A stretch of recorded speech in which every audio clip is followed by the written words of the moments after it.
TV 2020 ekranlarından merhaba sevgili izleyenler. Diyalog Medya Grubu Genel Yayın Yönetmeni Sayın Reşat Akar'la birlikte Gündem Özel programında sizlerle birlikteyiz. Evet, deprem felaketinde bugün 8.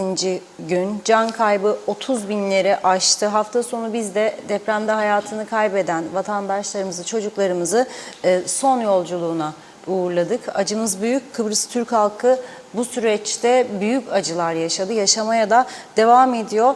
Ve özellikle Gazi Mausa Türk Maarif Koleji kafilesinden 35 öğrenci ve öğretmenin bulunduğu İSİAS Otel hakkında araştırma başlatılması için Türkiye hükümetinin de devreye girdiği belirtildi.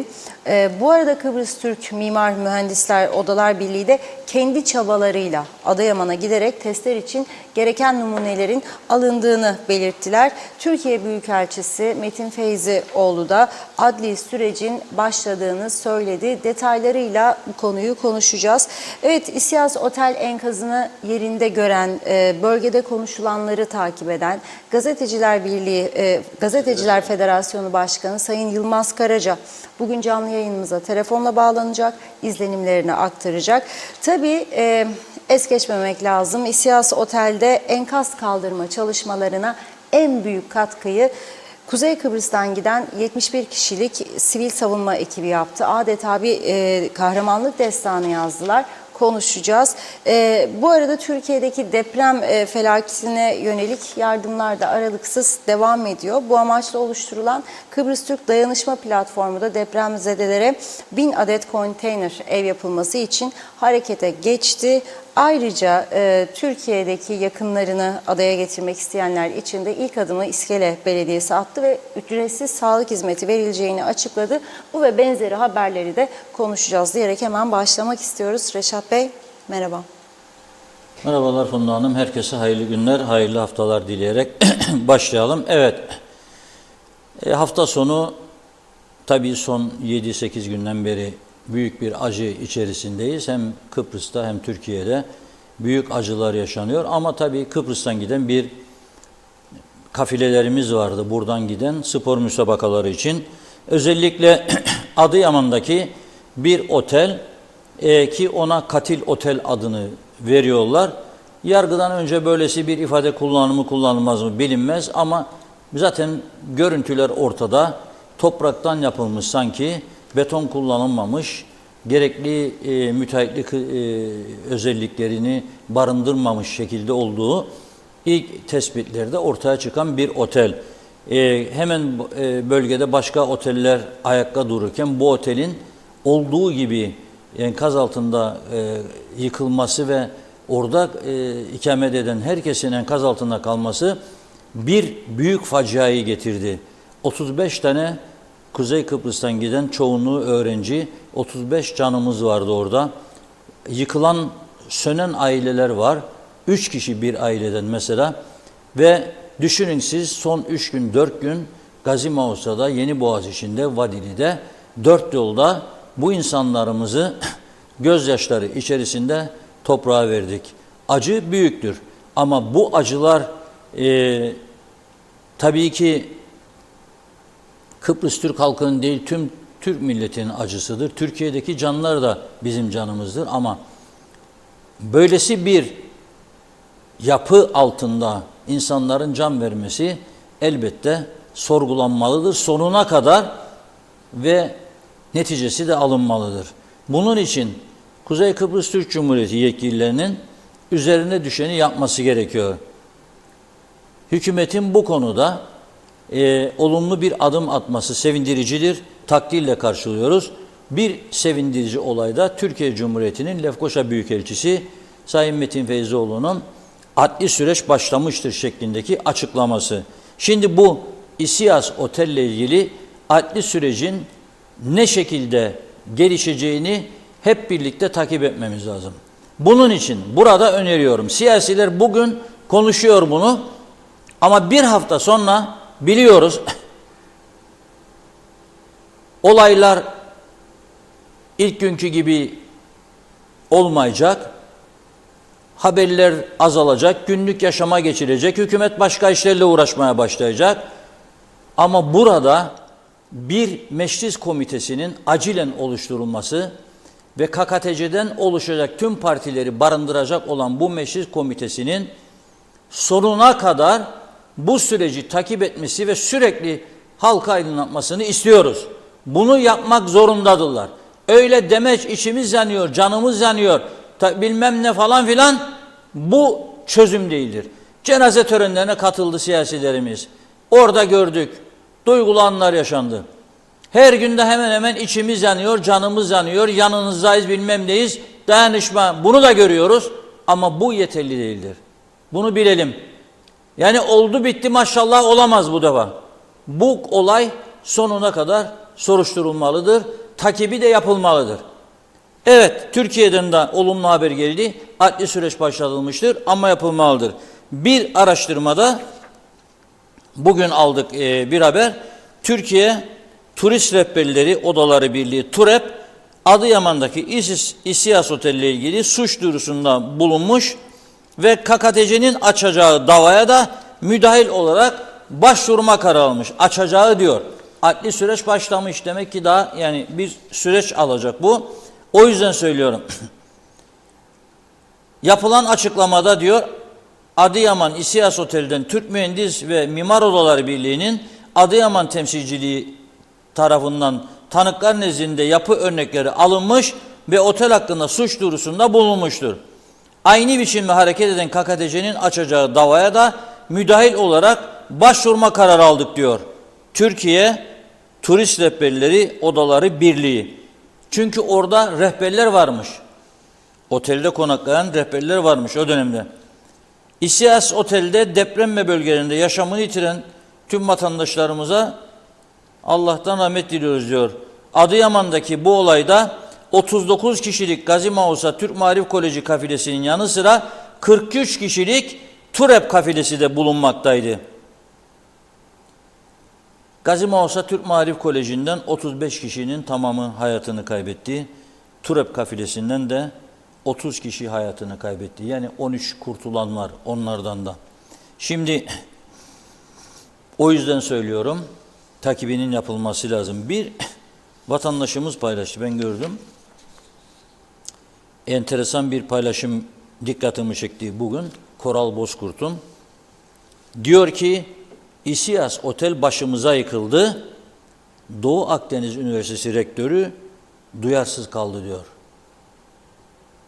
Sevdiğim diyor 3 arkadaşım ve aileleri İSİAS Otel enkazında orada olduğu için gidebildiğim en kısa sürede Adıyaman'a gittim diyor. İlk anda canlarımız için yoğun bir mücadele verdik. Günler geçtikçe çocuklarımızı sıra sıra enkaz altından çıkardık. Bir yandan çocuklarımızı çıkarırken diğer yandan da yapısal alanda birçok sorunu olan bina için rapor alma yollarını denedik. Kişisel tecrübelerim de binanın ne kadar kötü durumda olduğunu anlamam için yeterlidir. Türkiye'de işbirliği içerisinde olduğum mühendis ofisleri ile hemen temasa geçtim. Bana bilirkişi raporu alamayacağım için izin için bakanlığa başvurulması gerektiği söylendi. Böyle bir dönemde de izin alamayacağımı vurguladılar. Yani işin zorlukları var ortada. Bunun üzerine hemen Kıbrıs Türk Mimar Mühendis Odaları Birliği Başkanı Tunç Adanır ve Doğu Akdeniz Üniversitesi Rektör Yardımcısı Deniz İşçioğlu'na ulaştık. Amacımız 2 farklı güvenilir kuruluştan bilirkişi raporu alıp günü geldiğinde yaşananların hesabını sormak, ailelerimizin hesap sorulması talebini yerine getirmek. 2 farklı güvenilir kuruluştan bilirkişi raporu almaktı diyor amacımız. Kıbrıs Türk Mimar Mühendis Odaları Birliği kendi çabasıyla Adıyaman'a geldi. Testler için gerekli numuneleri alarak adaya döndü diyor. Bu olumlu bir gelişme. Dikkat, hatırlarsanız Cuma günü gündem özel programının sonunda hiç kimseyi beklemeden derhal buradan bir heyeti hükümetin göndermesi lazım ve onların enkaz dağılmadan bazı önemli elde edilebilecek malzemeler yok edilmeden oraya gidip örnekler alınsın diye çağrı yapmıştım buradan. Kıbrıs Türk Mimar Mühendis Odaları Birliği bunu yapmış. Kutluyorum kendilerini. Devamı gelsin. Fakat Doğu Akdeniz Üniversitesi rektör kararıyla diyor bizlere resmi yolları gerekçe göstermiş diyor. Şikayet ediyor Doğu Akdeniz Üniversitesi'nin bu tavrından. Tabii Doğu Akdeniz Üniversitesi rektörü oraya devletin kontrolünde olan bir yer mutlaka sormuştur. Milli Eğitim Bakanlığı'na veya başka bir yere. Ya o kardeşim sizin işiniz değildir denmişse orada kaldı. Orada kaldı. Ben onun için söylüyorum. Hiçbir siyasiye bu ülkenin hiç yargı ve polisi ayırıyorum. Onların bu olayla ilgisi yok. Ama diğer devlet kurumlarının hiçbirisine benim şahsen bir vatandaş olarak güvenim yoktur. Yanan canlar yanmıştır. Onlar bir süre sonra kendi havalarına girecektir. Yine onun bunun gayırmacılığı, yine kendi kişisel çıkarları, partisel çıkarları ön plana gelecektir. Ve bu iş soğutulacaktır. Onun için bu işi sivil toplum örgütleri üstlenmeliydi öncelikle. Sivil toplum örgütleri de genel olarak söylüyorum, Mimar Mühendis Odaları Birliği'ni ayırdım. Görevlerini yaptılar, aldılar ama onlara birilerinin destek olması lazım. Güçlü bir örgüt, takipçi sonuna kadar takip edecek ve netice alacak. Bu açıdan çağrı yapıyorum. Bugün meclis bu görevi üstlenmelidir. Zaten yapacak başka hiçbir işleri yoktur. Bu konuda görevlerini üstlenmelidir. Öyle cenaze törenlerine katılıp fotoğraf çekmekle olmaz bu iş arkadaşım. Bu işin sorumluluğu vardır. Bu yanan canların hakkını aramak hepimizin boynunun borcudur. Bunu yapacaksınız.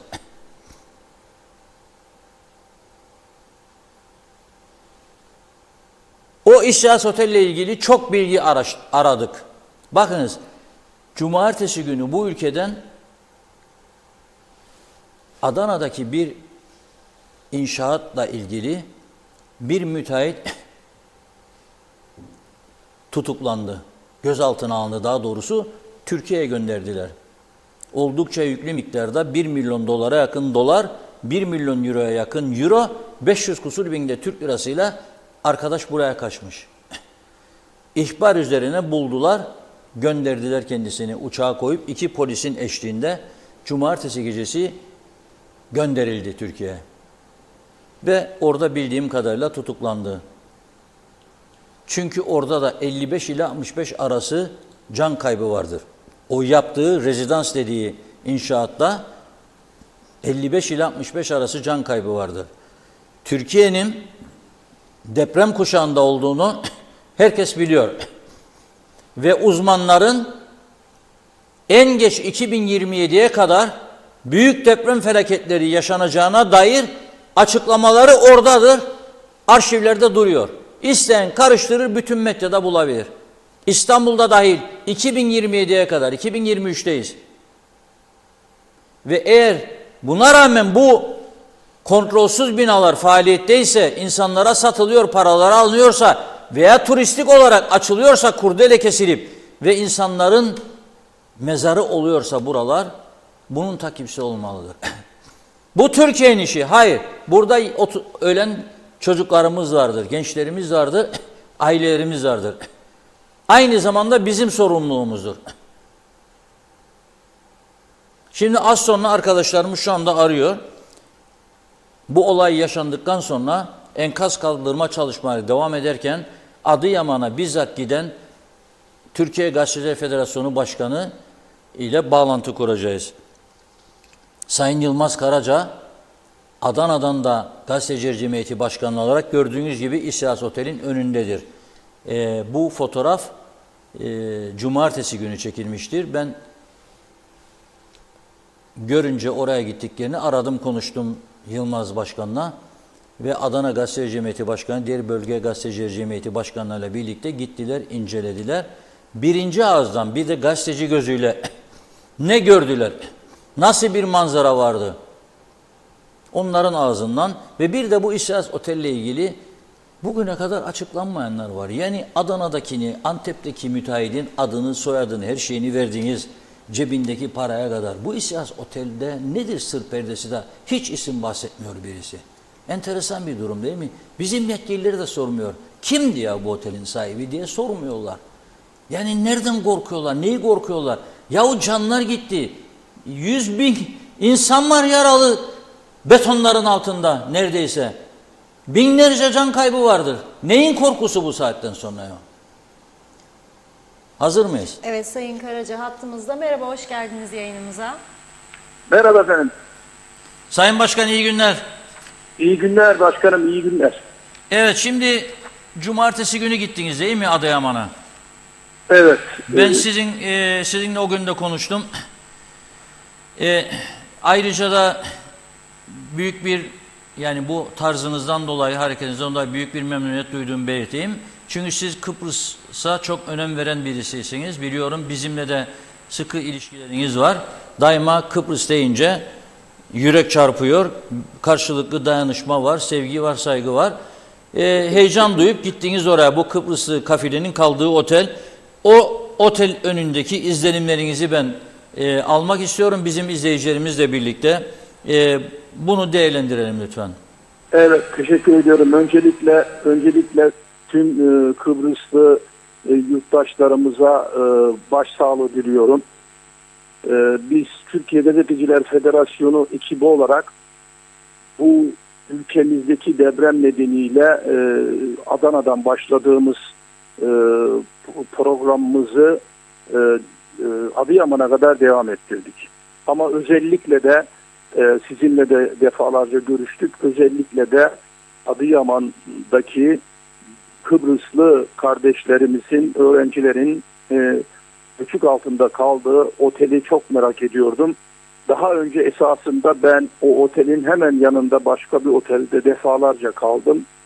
Maalesef o otelde yerle bir olmuş. O otelde yerle bir olmuş. Ve çok büyük bir insanlarda üzüntü ve heyecan vardı. Biz oraya vardığımız zaman NTV ekibi de oradaydı. NTV İzmir bölge temsilcisi Meri Ak da oradaydı. Kıbrıs'tan gelen kurtarma ekibiyle röportaj yapıyordu. Ve insanlar oraya gelerek ağladıklarını ve çok büyük üzüntü duyduklarını gördüm. Biz de kendileriyle konuştuk, sohbet ettik. Ancak bu otelin çok enteresan bir yapısı var. Esasında bu otel 2000 yıllarında bir binaymış. Yani konutmuş. Şu andaki bu otelin sahibi bu konudu satın alıyor ve otele çeviriyor. Yıkıyor, döküyor, otele çeviriyor ve ne yazık ki bu otele ilaveler, yani yasa dışı büyük bir ihtimalle ilaveler yapılıyor. Yani buradaki 200 kişilik otel, 120 kişilik otel bir anda 200 küsür kişilik oluyor.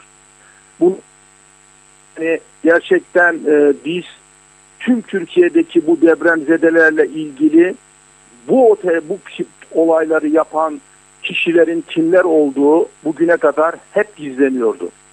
Ama sizlerin ve bizlerin yayınları, televizyonların yayınları gerçekten Türkiye'de Cumhuriyet savcılarını harekete geçirdi. Şu anda bütün illerde otellerin içerisinden topraklar ve maddeler alarak analize gönderilmeye başlandı. Ve hiçbir yıkıntının kaldırılmaması emri verildi. Bu sevindirici bir olay. Tabii ki bizim çocuklarımızı, evlatlarımızı geri getirmeyecek ama biz bu mücadelelerimizle, siz bu mücadelenizle gelecek nesile ışık tutmamız, gelecek neslin daha sağlıklı yaşamasını temin etmek zorundayız. Gerçekten yani Adıyaman lazım. Yani taş üstünde kalmamış. İnsanlar perişan. Gerçekten çok geç müdahale yapılmış. Çok geç müdahale yapılmış. Yani birinci gün hiçbir binaya müdahale edilmemiş. İkinci günü kıt kanaat devam edilmiş. Yani gerçekten mağdur edilen 3 il var. 3 il var. Hatay, Adıyaman ve Kahramanmaraş. Maalesef bu ilin müdahalesi çok gecikmiş. çok gecikmek olduğu için de maalesef birçok vatandaşımız hayatını kaybetmiş. Şu anda 32 bin olarak görünüyor bugünkü açıklamalara, ama temenni etmiyorum, ama ölüm oranı 70-80 binine yükselecek. Ve ne yazık ki birçok vatandaşımız cenazelerini alıp mezarlığa götürüp defnedemiyorlar. Mezarlık kendin defnedeniyor ve Adıyaman'da elbisesiyle o şekilde çıkarıldığı gibi toplu mezarlıklar yapılarak insanlar defnediliyor. Maalesef. Yani burada devletin bir organizasyonunun olmaması gerçekten insanlık adına son derece üzücü bir olay. Gerçekten son derece üzücü bir olay. Yani ben de çok üzüldüm şimdi bunu duyunca. Topluca, yani katliamlardan sonra genellikle bunu yaparlar. Yani böylesi bir durumda savaşlarda olur, toplu katliamlarda olur. aynen öyle. Yani ne yazık ki böyle. Zaten köylerde, kırsal kesimde kesinlikle zaten kayıt da yok.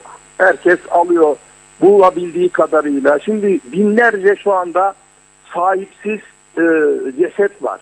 Yani bulunamıyor. İnsanlar çıkıyor, hangi hastaneye gittiği belli değil. Bir kayıt yok. İnsanlar, kurtulanlar, çocukları sağ mı, şey mi? Şu anda Türkiye'de 200 civarında çocuk annesiz, babasız, sahipsiz. Yani nerede olduğu bulunamıyor. Yani devlet şu anda onlara sahip çıktı, ama maalesef böyle de bir olay var. Yani bu depreme hazırlıklı olmadığımız maalesef ortaya çıktı. Artı insanlara Türkiye'den, dünyadan destekler geliyor. Gerçekten yiyecek destekler geliyor. Bunun dahi organizasyonu yok maalesef. Bu geliyor bir tır, insanlar toplanıyor, böyle atıyorlar sokaklara, caddelere. Maalesef bir organizasyon yapılıp da bunu bir program dahilinde dağıtılmadığı da gözler önünde. Evet. Yani sular, elbiseler, yiyecek, içecekler sokaklarda, ekmekler sokaklarda dökülüyor vaziyette, toz toprağın içerisinde. Yani devletin bu işe çok acilen bir çözüm bulması gerekir.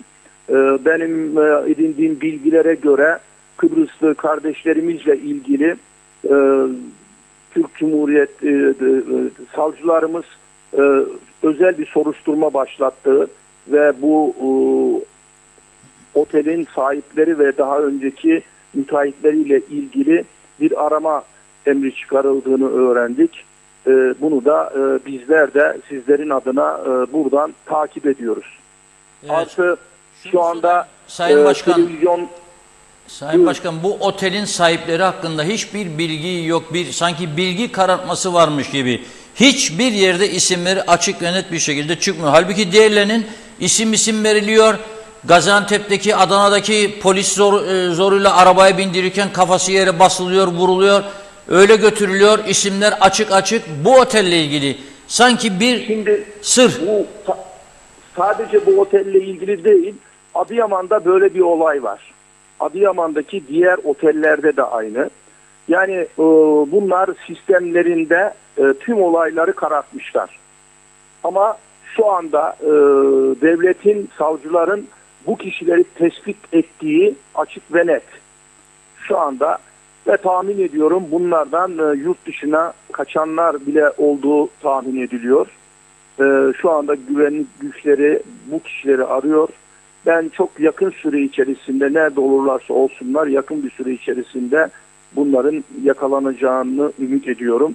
Ve biz Türk basını olarak bunun takipçisi olacağız. Sizler de oradan zaten Diyalog TV'ye teşekkür ediyorum, takip ediyorsunuz. Ve maalesef bu 10 ilde televizyonlar yayın yapamaz durumunda. Devletten destek istiyoruz. Diyoruz ki bu televizyonların yayına girmesi için bir çaba sarf edelim. Yani maalesef bir çaba sarf edilmiyor. Şu anda örneğin Mercan TV var Adıyaman'da. Maalesef şu anda yayınını yapamıyor. Bunun gibi çok sıkıntılarımız var. Evet. Ama artık bu mücadeleyi yapmak durumundayız. Mücadelemizi sonuna kadar götüreceğiz. Biz Türkiye Gazeteciler Federasyonu olarak tüm üyelerimizin, tabii ki şu anda bugünkü rakama göre 15 tane meslektaşımız bu depremlerde vefat etti. Ve en az bir 20-25 civarında da meslektaşımızın ailesi ve çocukları vefat etti. Şu ana kadar 40 civarında basın mensuplarından maalesef hayatını kaybedenler var.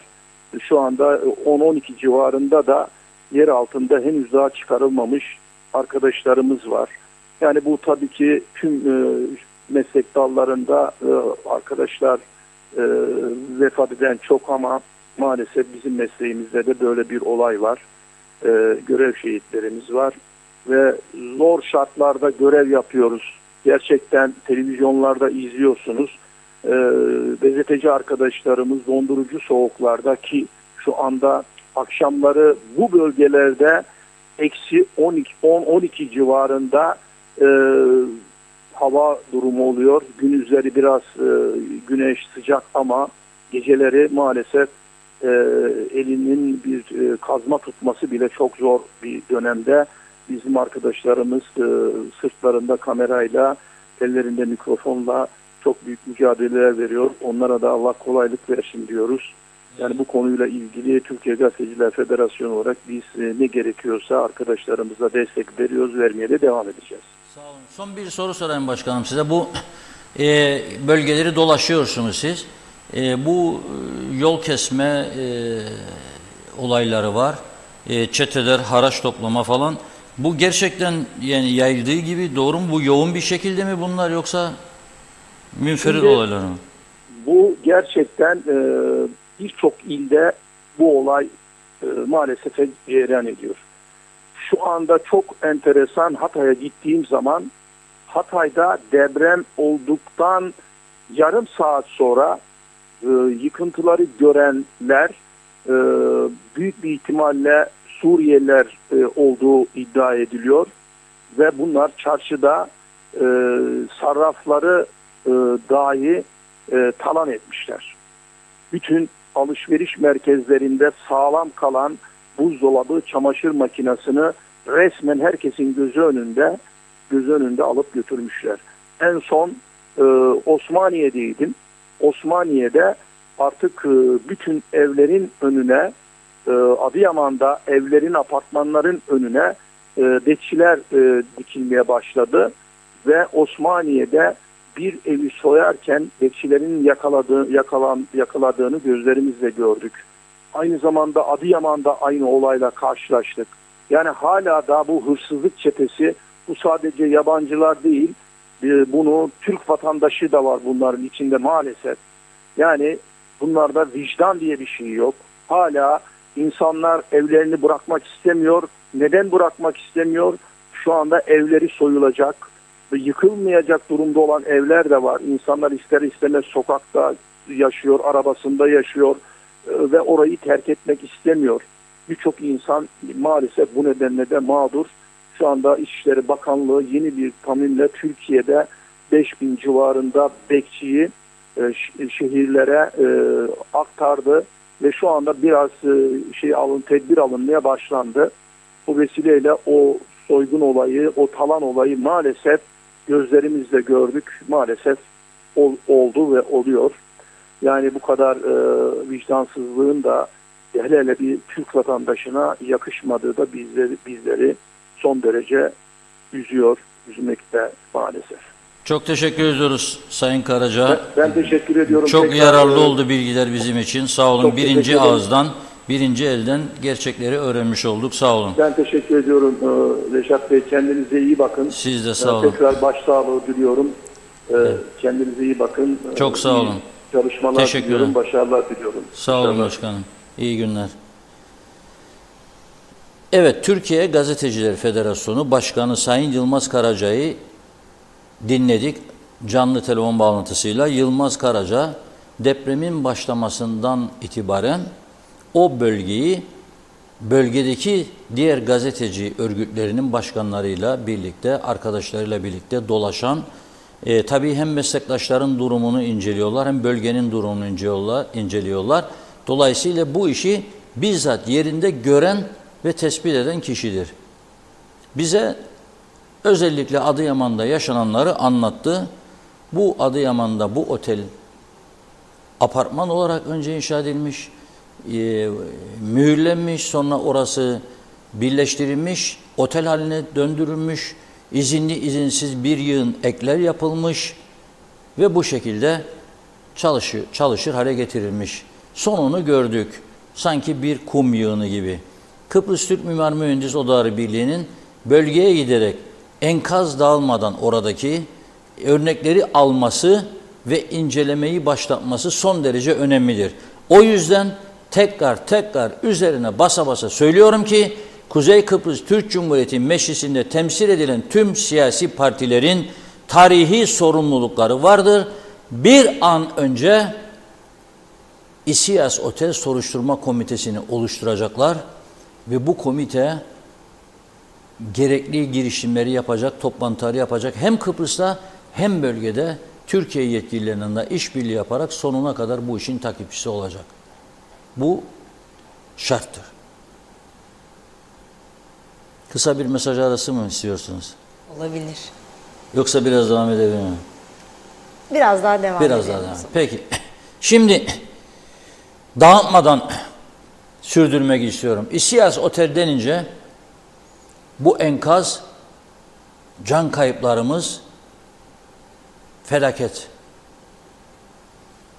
Oradan başarı almak için, orada başarılı bir oyun sergileyip memlekete başarıyla dönmek için giden gençlerimiz, çocuklarımız, öğretmenlerimiz, antrenörlerimiz, aileleri büyük bir facia yaşandı. Kolay kolay unutulacak bir olay değil. Savaşlar görmüş Kıbrıs Türk halkı için en büyük acılar yaşandı. En büyük. Hele Gazim olsa böylesi bir acıyı hiç görmedi. Bir arada. Ve ben bu arada yanlışlarımızı en açık bir şekilde eleştiren bir kişi olarak burada Kıbrıs'tan giden sivil savunma ekibimizde ne kadar büyük gurur duyduğumu sizlerle paylaşmak istiyorum. Bu ekip depremin bir gün sonrasında olay yerine varabildi. Lütfen iyi dinleyin. O ana kadar hiçbir müdahale yapılmamıştı buraya. Hiçbir müdahale. Ve Kuzey Kıbrıs'tan giden sivil savunma ekipleri de bir süre bekletildi müdahale için. Sonra müdahaleye başladılar. Bu insanlar 5 gün 5 gece, günde 24 saat uykusuz, perişan halde fakat bir umutla canlı bir bedene ulaşabilirler mi diye çalıştılar. Onlar artık Kıbrıs'ın, Kuzey Kıbrıs'ın unutulmaz kahramanlarıdır. 71 kahraman. Bir çalışmalarından kısa bir video paylaşmak istiyorum sizlerle. Abiler tepsi alalım biraz ya. Lütfen ya konuşmayın. Amin. Abi sağ nasıl hareket etme şansı var mı? 30 santim 40 santim. Hareket edemez. Tamam. Tamam. Sen o zaman Şimdi bak. yüzünü kapatsın. Yüzünü kapat. Gözüne, kafana böyle ufak taş parçaları düştü. Evet, tamam mı? Vereceğim suya geliyor ha. Verme de yürümeyebilir mi? Biraz sabredemez misin bir yarım saat? Sabretsin ya. 2 gün sabredeceğim diyorsun. Elleri alabilecek mi? Bu kadar. Bir yudum az söyle satın. Al bir yudum. Bir de çevirili dur. Şişe açalım. Al oraya. Abiciğim, şimdi burada doktor arkadaşlar var. Bunlara çok hafif veriyorlar. Türkiye Batı Su İşleri siz de zaten gerekli yardım yapacaklar.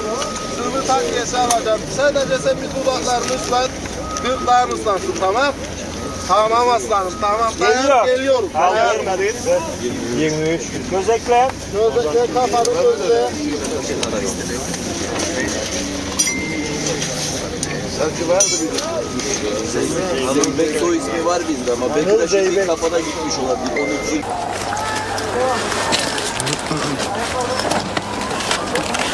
Bunun ismi neydi?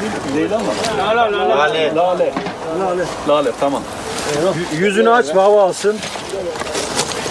Hadi ya Mehmet abi.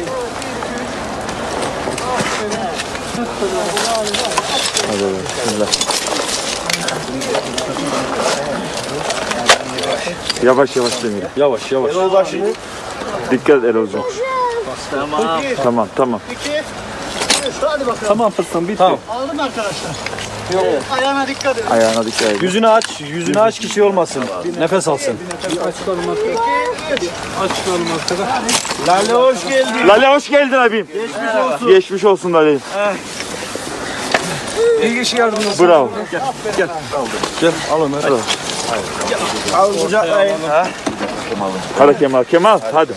Hadi Kemal. Yavaş tamam. Oynatmayın. Oynatma. Tamam Lale.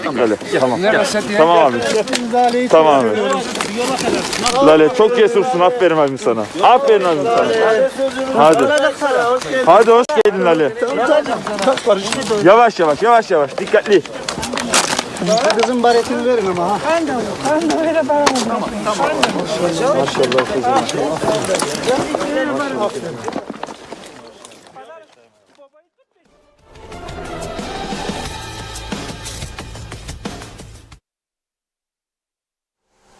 Evet, 71 kişilik sivil savunma ekibi, aralarında itfaiyeciler de var. Canla başla çalıştılar. Oradan canlı küçük bir çocuğumuzu da çıkardılar gördüğünüz gibi. Bölgeden birisiydi.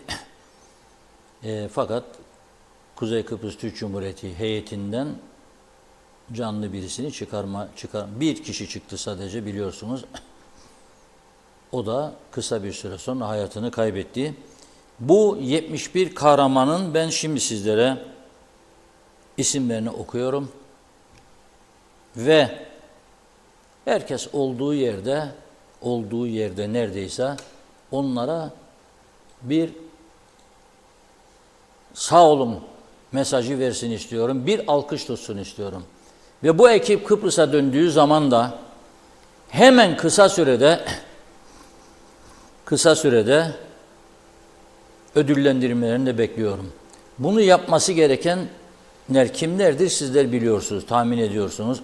Öyle sadece acımız büyüktür, paylaşıyoruz falan filan yok. Çağrı yaptım burada, biliyorsunuz. O çağrı neticesinde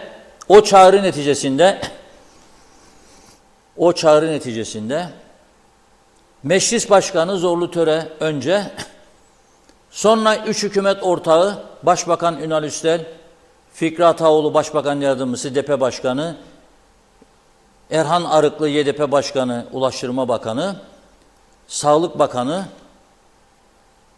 İzdem Gürçağ, babası Erdinç Gürçağ ve 3. Cumhurbaşkanı Sayın Doktor Derviş Eroğlu.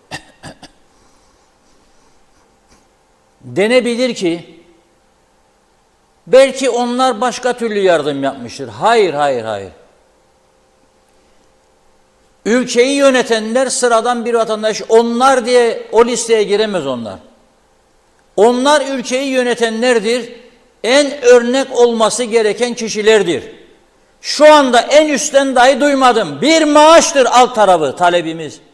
Bunu sen topluma bir moral, bir motivasyon için duyuramazsan, bugün oldu, bir hafta oldu, 10 gün oldu, bitmiştir bu iş.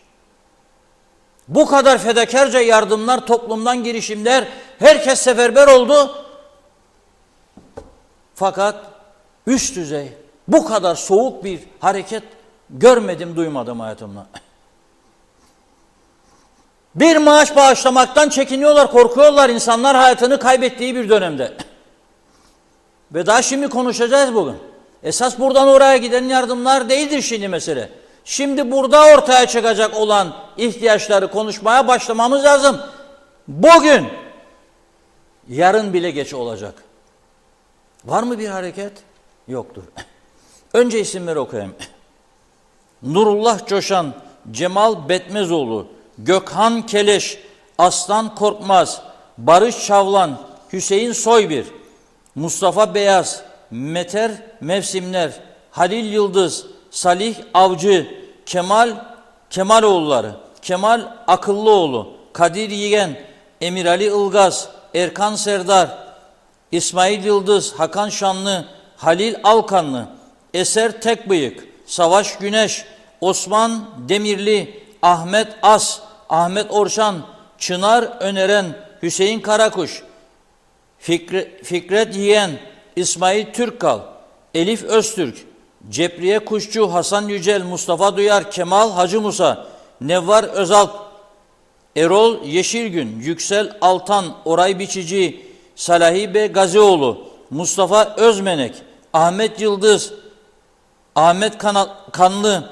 Atilla Samur, Coşkun Neşesi Bol, Murat Ekşi, Osman Özder, Hüda Özmenek, Hamit Ertan Özmen, Fehmi Gezdi Geldi, Gürkan Demirdağ, Burak Yiğit, Davut Ağun, Hasan Özboltaşlı, Salih Avcı, Oktay Güler, Taşkın Taşkıranlar, Melih Konuloğlu, Adem Eygün, Mehmet Atakol, Volkan Göktürk, Barış Karlıtaş, Mahmut Balcı, Serkan Kale, Yusuf Çelik, Savaş Başsın, Örsel Kamalı, Mehmet Tuncer Kanlı, Salih Gürşan, Ali Şentürk, Yusuf Aytaç Kanlı, Serkan Babacan, Salih Gürpınar, Cünheyet Çevik.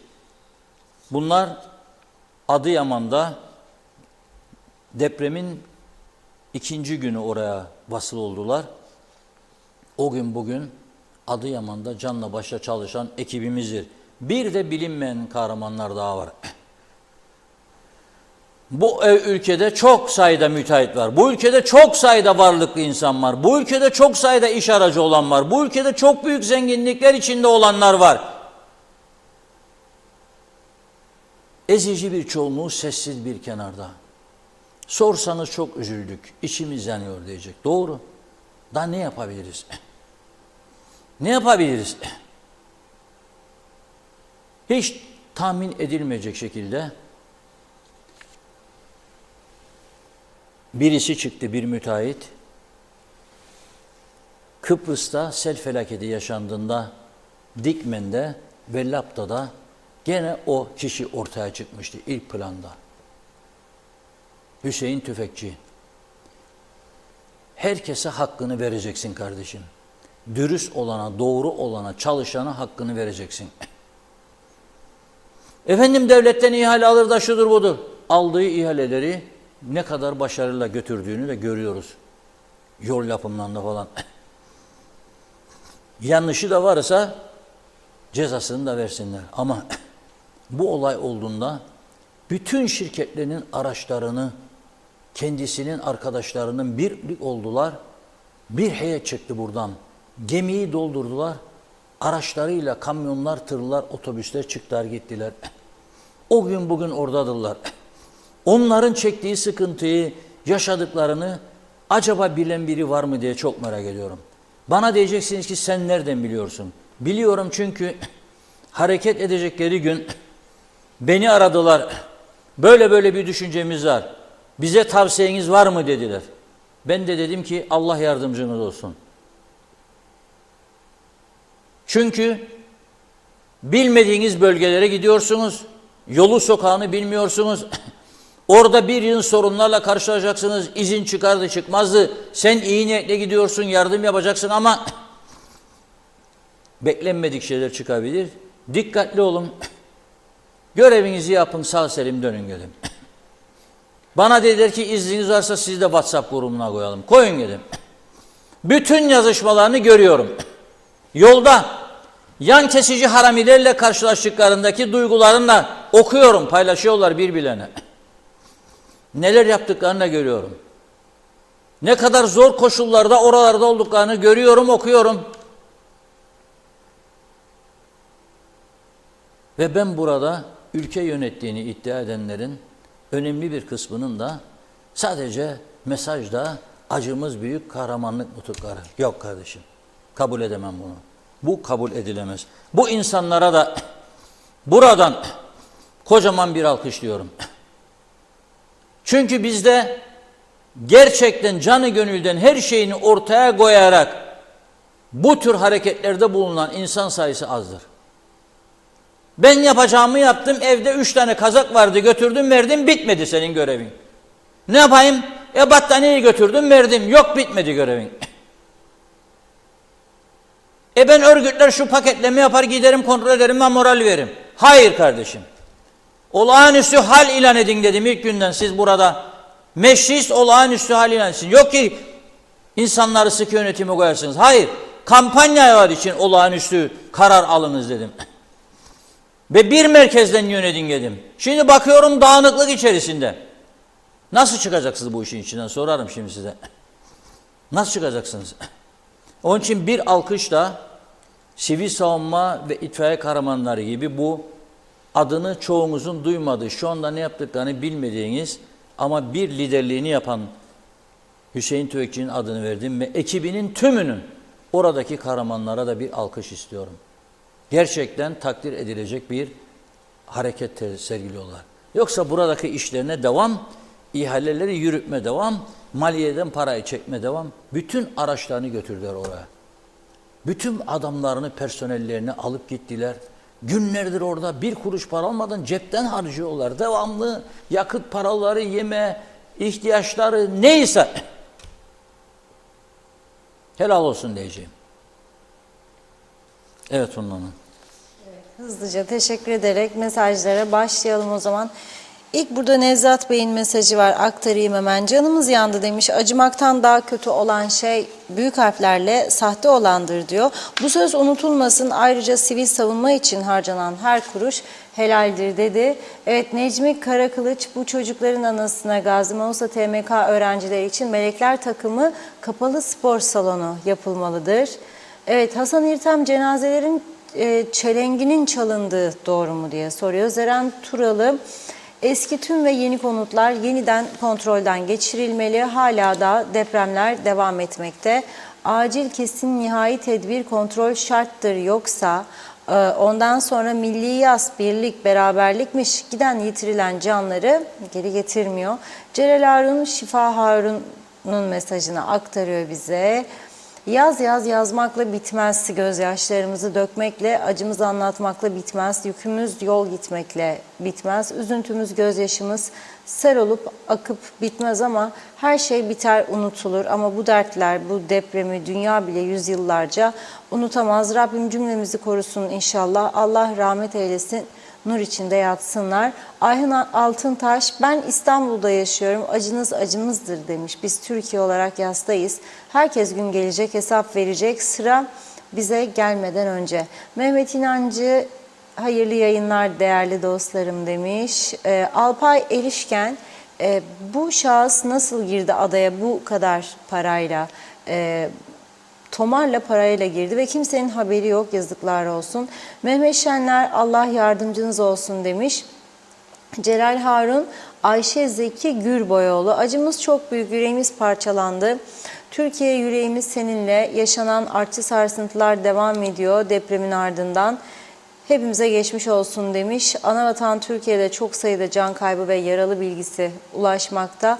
Hayatını kaybedenlere Allah'tan rahmet diliyorum. Sevenlerine başsağlığı, yaralı vatandaşların en kısa sürede şifa bulmalarını, enkaz göçük altında kalanların ise kurtarılması için dua ediyoruz. Ömer Bozkara, vezirler, öncelikle tekrar başımız sağ olsun. Allah ailelerine, geride kalanlara sabır versin. Benim 2 çocuğum var. Saçının teline zarar gelse içim yanar, parçalanır. O aileleri düşünemem bile. Allah düşmanımıza böyle bile evlat acısı vermesin. Bizler yıllardır söyleriz, söylemeye de devam edeceğiz. Madem ki Türkiye ve Kuzey Kıbrıs bu pis siyaset, adam kayırma, yandaşları kayırma, denetleme yok, tamamız diye bir zihniyet var. Bizler bu kötü yönetimi yüzünden bu acıları çekmek zorunda kalacağız. O yetmezmiş gibi bizim Cumhurbaşkanımız çıkıp 2022'de de emirname ne imar izni, biz arkanızdayız diyor. Allah'tan bizler şanslıyız. O kadar büyük depremler olmuyor.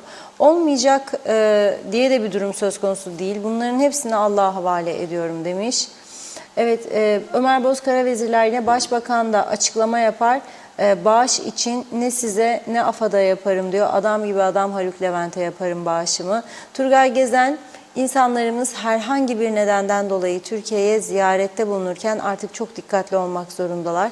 Şimdi öğrencilerimizin de içinde bulunduğu kafileye mezar olan otelin moloz yığını haline nasıl geldiğini konuşuyoruz ama gerçekte Türkiye'nin tüm bölgelerindeki binalarının çok büyük bir çoğunluğu çürük.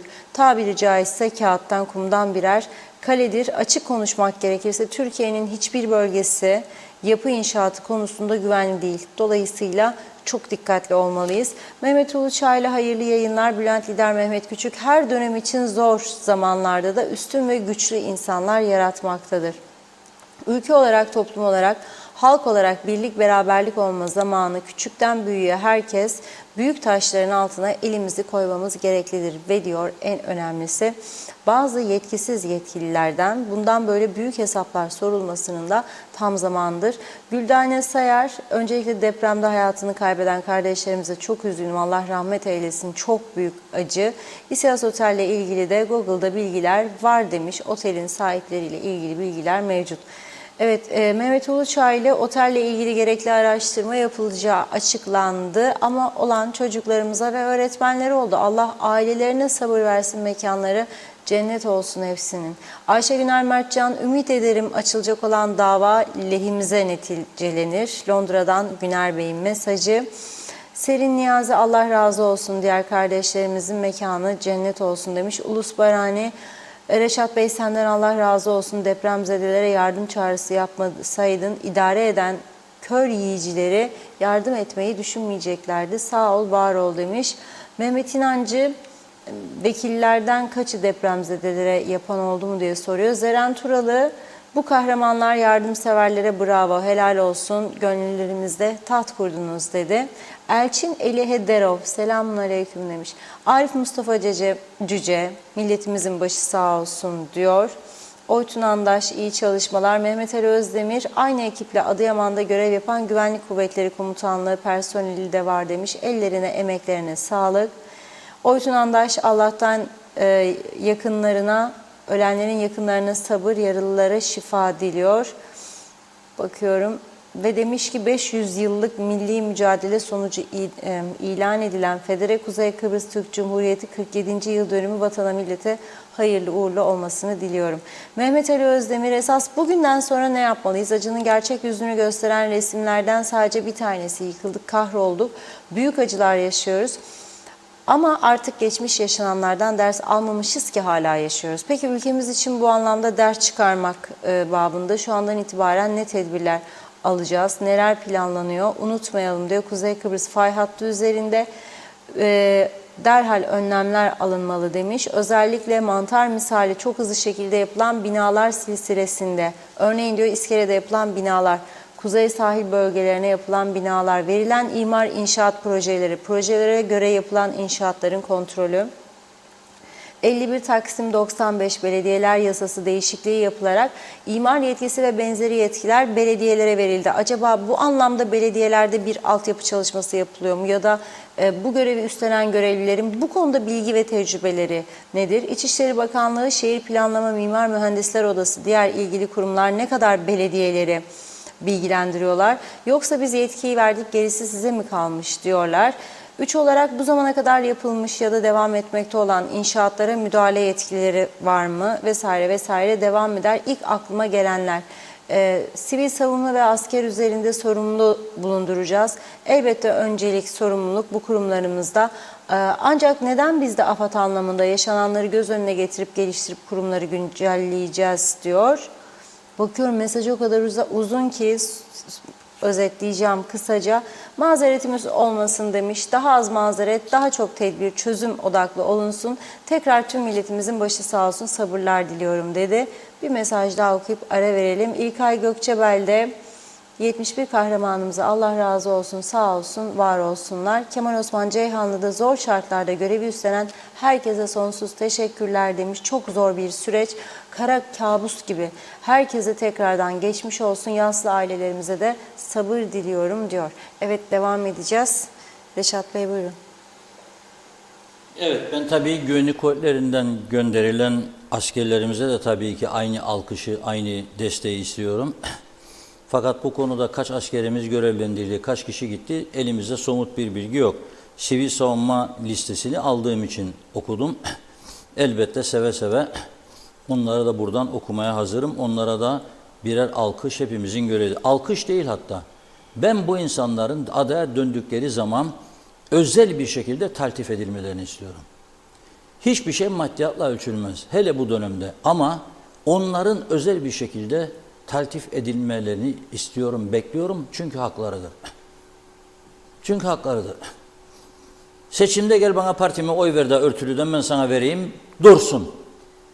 Meclisi göreve çağırdım geçen hafta. Dedim ki olağanüstü toplantı yapsın meclis. Ve bir görev üstlensin dedim. Bugün oldu, hala daha yapılmadı bu. Hiç kimseden ses çıkmıyor, dikkat edin. Ya bu kadar mı ölü toprağa serpildi ya üzerimize? Nedir o? Örtülü ödenekleri 2023 yılının donduracaksınız. O bütçe o kalemi meclis kararıyla aktaracaksınız deprem fonuna.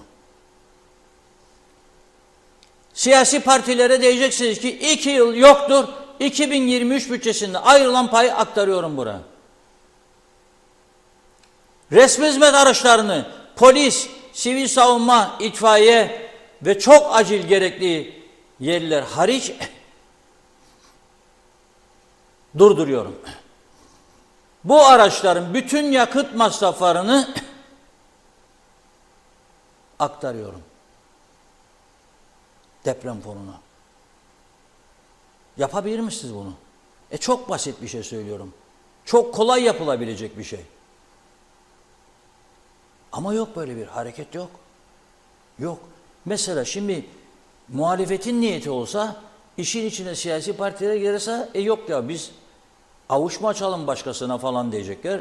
Yardımın devamını isterler. Onun için giremezler. Örtülü dedim de hükümet korkar, Cumhurbaşkanlığı, Başbakanlık hepsinin var. Yapamaz. İktidara mensup milletvekilleri zaten hala daha düzenin eski düzen olduğunu düşünerek önümüzdeki günlerde daha ciddi gelişmenin olacağını hiç akıllarına getirmeden geçecek bu 1-2 hafta, gene dönecek düzenciğimize, hatta hükümetler değişecek, ben de bakan olacağım. Hayal görürsünüz. Çok değişimler olacak. Türkiye'de de burada da çok şeyler değişecek. Çok şeyler. Çok şeyler değişecek. Böylesi kriz döneminde yardımlaşma kadar önemli bir olay olamaz. Bundan daha büyüklük olamaz. Düşünün, bu insanların içerisinde, hayatını kaybedenlerin içerisinde varlıklı olanlar da vardı değil mi? Mesela köyün ağası, sabahleyin izliyorum Türkiye televizyonlarında, köylere daha yeni giriliyormuş. Olduğu gibi 2 kişi gördüm. Bir adam, bir yaşlı kadın. Olduğu gibi. Çocuklarım, torunlarım diyor, öteki öyle. Hiç kimse kalmamış. Görüntüyü görüyorum, kahroluyorum. Hepimiz öyle. Yerle bir olmuş bütün inşaatlar. İnşaat yok zaten. Kimse bakmamış, kimse denetlememiş. Oturun kalın demişler. Olacak bu deprem dediler size 2027'ye kadar. İstanbul beklenir diyorlar şimdi. Peki biz bunu nasıl, bunun üstesinden geleceğiz? Hala da o 2023 bütçesi 2022'nin sonundaki şartlara göre oluşturulan bu bütçe böyle mi kalacak? Hala da 500 milyondan 1 milyar arası ek mesai ücreti mi ödemeye devam edeceksiniz, yoksa vardiya sistemini bir an önce hemen bugün yarın devreye koyup ondan sağlayacaklarınızı bunlara mı aktaracaksınız? Ne düşünüyorsunuz? Bakınız, çok daha önemli bir olay vardı. Hani şimdi toplanır ya, Atatürk Spor Salonu'nda toplanır, Kanser Hastalığı Yardım Derneği, Zayet, diğerleri. Çok gönüllü çalışıyor, helal olsun. Onların da moralini bozmaya çalışanların olduğunu görüyorum. Bazıları Facebook kahramanlığı yapacak diye, bu paketler nerede acaba, niçin burada durdu, niçin burada?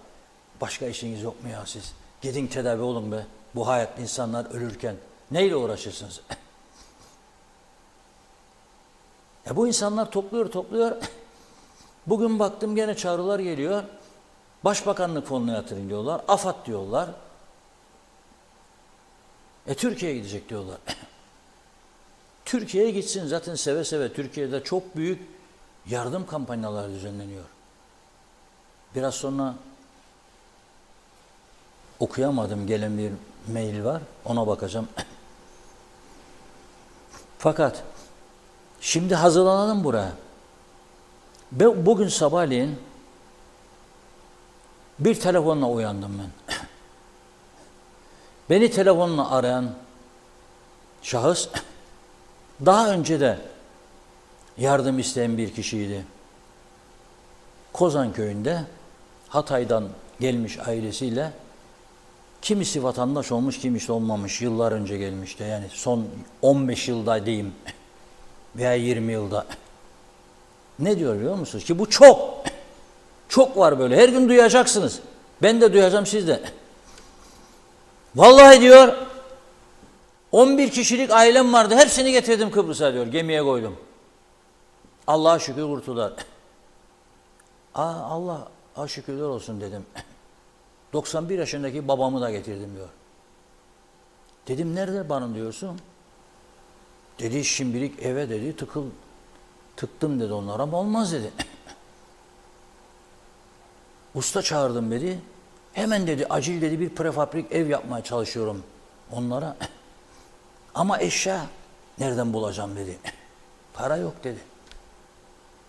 Şimdi böyle oradan ailesini 10 kişi, 8 kişi, 5 kişi, 11 kişi, 20 kişi getirmeler başladı. Gelmesin mi? Hayır, onu demiyorum. Yardımlaşma olacak.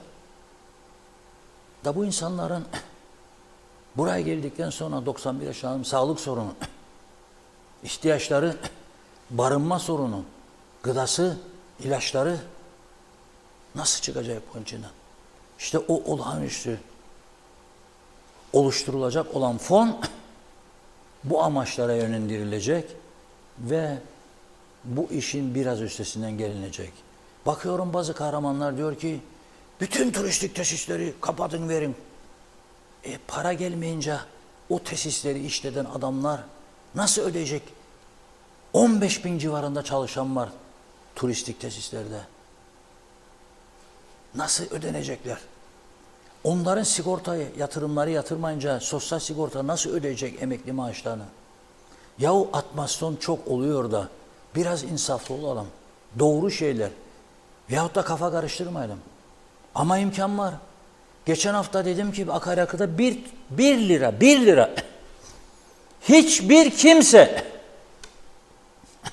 bu ülkenin Kıbrıslı Türklerin sağcısı da solcusu da insan sevgisiyle doludur. Öyle arada birbirine çatışma yapar, eleştirir, muhalefet yapar ya bilmem. İktidardakiler bile kendi kendine eleştirir buradan. Adam Bakanlar Partisi'ni eleştirir. Bilmiyor muyuz bunu? Biliyoruz. Ama gün geldi mi sarılmasını bilen insanlardır. Hiçbir kimse akaryakıda sigaraya 1 lira zam getirdiğinde sen ağzını açıp tepki göstermez. Ama bu para sizin makam araçlarınıza akaryakıt için gitmeyecek. Sizin örtülüleriniz için gitmeyecek. Sizin müdürleriniz, müsteşarın altına araba çekesiniz diye harcanmayacak. Bu araba sizin saltanatlarınız için değildir. Bu artışlar bu fon içindir.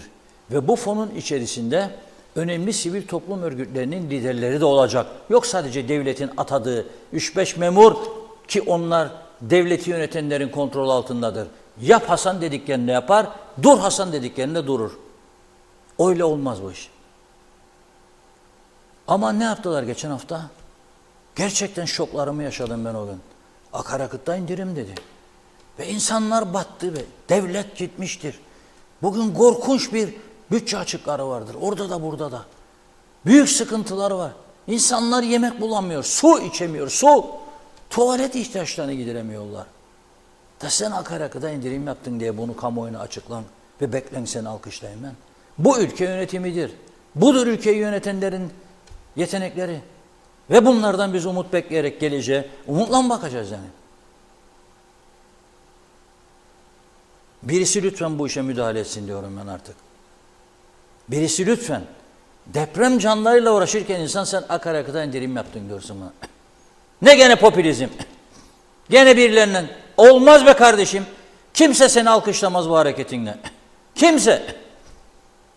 Kimse. Tam tersi 1 lira daha koyması gerekirken indirim yapıyor. Ekonomik hayat bağlı olur akaryakıt. Hiçbir şey olmaz 1 liradan. Zaten olanlar oluyor. Bizim gözümüzün yaşına bakan mı vardır? Bizi güneydekiler gibi özellikle bu ticarette o kadar insan yanlısı mı zannediyorsunuz siz? Yani ticarette var mı bizdekilerde din iman? Her gün konmuyor mu gıda maddelerine, tüketim maddelerine? Neyi bekliyorsunuz ya o daha siz?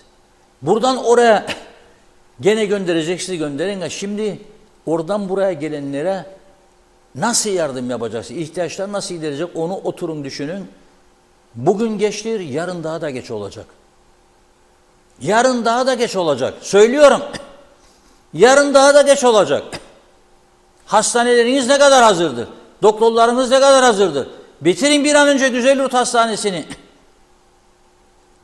2 şirketten, 3 şirketten yardım alarak Güzelyurt Hastanesi'ni 2-3 ayda bitirirsiniz. Zaten çoğu bitmiştir. Yarım kalmış binalara sahip çıkın. Ama bunu yapmazsanız gerçekten söylüyorum çok ciddi bir sıkıntı var bu kapının önünde şu anda. Bir platform kurdular. Ben demeyeceğim yine bizim çağrılarımız üzerine. Ama yaptık. İlk 3 gün hiç kılını oynatmamıştı bu örgütler. Ticaret odasına da seslendik. Sanayi odasına da, iş adına da, müsiye adına da, kadınlar örgütlerine de hepsine çağrı yaptık buradan. Özellikle ekonomik kuruluşlar. Bir an önce harekete geçin dedik. Nihayet harekete geçtiler. Kıbrıs Türk Dayanışma Platformu adı altında bir oluşuma gittiler. Ve ilk adımı attılar. Depremzedelere 1000 adet konteyner ev yapılacakmış. Gayet olumlu. Kutluyorum. Yerinde bir karar. Ama 1000 durun çünkü 1000'den fazla da burası için isteyeceksiniz. 1000'den fazla da burası için isteyeceksiniz. Belki 2000, belki 3000, belki 5000. Uyarıyorum şimdiden. Ve o konteyner bölgelere yeri tespit etmeniz lazım. Hastanesini, okulunu götürmeniz lazım. Zaman çok dardır. Böyle aylarca düşünelim, kaşınalım da yok. Ben söylüyorum 1000 gönderecekseniz oraya helaliyle gönderin. Helal olsun.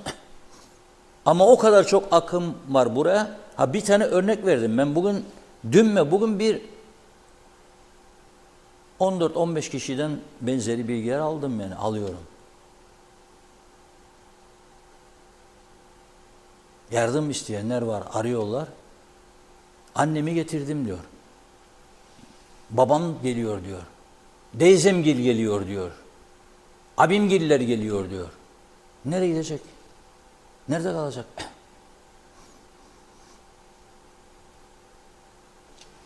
Bunlar için konteyner geçici ikamet bölgeleri oluşturulacak. En rahat bölgelere kurulacak, yerleştirilecekler. Hastane, sağlık ayaklarında olacak. Senin Lefkoşa Doktor Burhan Nalbandoğlu'nun mevcudu kaldırmıyor. Sen oraya yarın 1000 kişi daha akın ettiğinde yerle bir olur her taraf. Hiçbir şey olmaz. Ne gelenler sağlık hizmeti alır ne de halen burada olanlar. Bir an önce diyorum. Her biri 40 metrekare olacak. 2+1 şeklindeki evler 2 parça halinde İskenderun limanına sevk edilecek ve Türkiye yetkilileri tarafından gösterilecek bölgeye kurulacak. İşte budur. Burada da bizden birileri diyecek ki oturup bakanlar kurulu şu an toplantıdaymış. İnşallah böyle bir karar alırlar. Derler ki falan bölge en az yerleşim olan, bol alanı olan bir yer tespit ederler. Oraya götürürler. Bakın güvercinliğe sanayi bölgesi kuramadan söz ederlerdi. Güvercinliğe kurun bir bölge mesela hemen. Kurun hemen. Ama bunun için kaynak lazım. Kaynak lazım. Bir maaşı bağışlamak istemeyen yönetim altındadır bu ülke ya. Ve deprem felaketi yaşanırken, ülke ekonomisi yerin dibine vururken, insanlar canlarını kaybederken bunlar benzinde akaryakıtta indirim yapan insanlardır.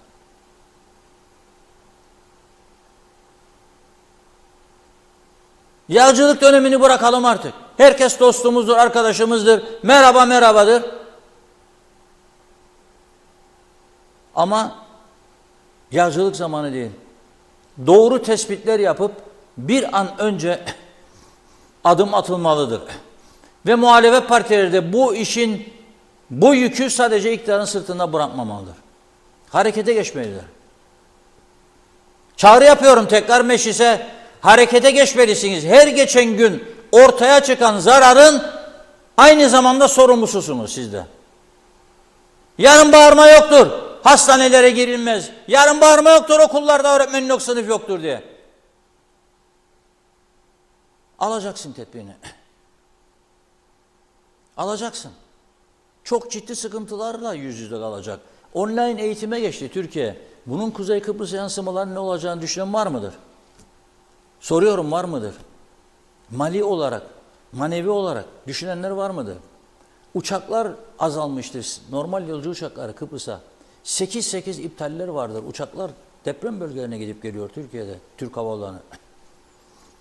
Bunun ekonomiye getireceği zararları kim nasıl telafi edecek? Soruyorum size, var mı bir planınız, programınız? Yoksa tamamen her şey bitsin, un gibi dökülsün bütün ülke, o mudur? O zaman siz de olmayacaksınız zaten. Unun üzerinde beton binalar olamayacak. Her gemi diyor 140 ev götürecek diyor. İlk 10 gün içinde 140 evin tamamlanıp bölgeye gönderilmesi bekleniyor. Büyük bir fırsat var. Hemen diyorum, Bakanlar Kurulu, duyun sesimi orada oturduğumuz yerde. Cesaretle çıkın bu toplantıdan tüm Bakanlar Kurulu üyeleri. 3 aylık maaşını bir değil bağışlamıştır. Bu fonda oluşturduk, topluyoruz. Deprem fonu, hiçbir kimse dokunamaz. Ve bunu buraya içe yönelik dolduracaksınız. Siz son 3 günde, 4 günde buraya kaç bin kişinin gemilerle giriş yaptığını biliyor musunuz? Nerededir bu insanlar? Nasıl bulacaksınız sonra? Nereden toplayacaksınız? Bu insanları buraya getirmek değildir marifet. Ayakta tutmaktır. 91 yaşında hasta amcanın ilacını bulmaktır. Doktorunu bulmaktır. Çocuğunun, torununun okulunu ayırabilmektir.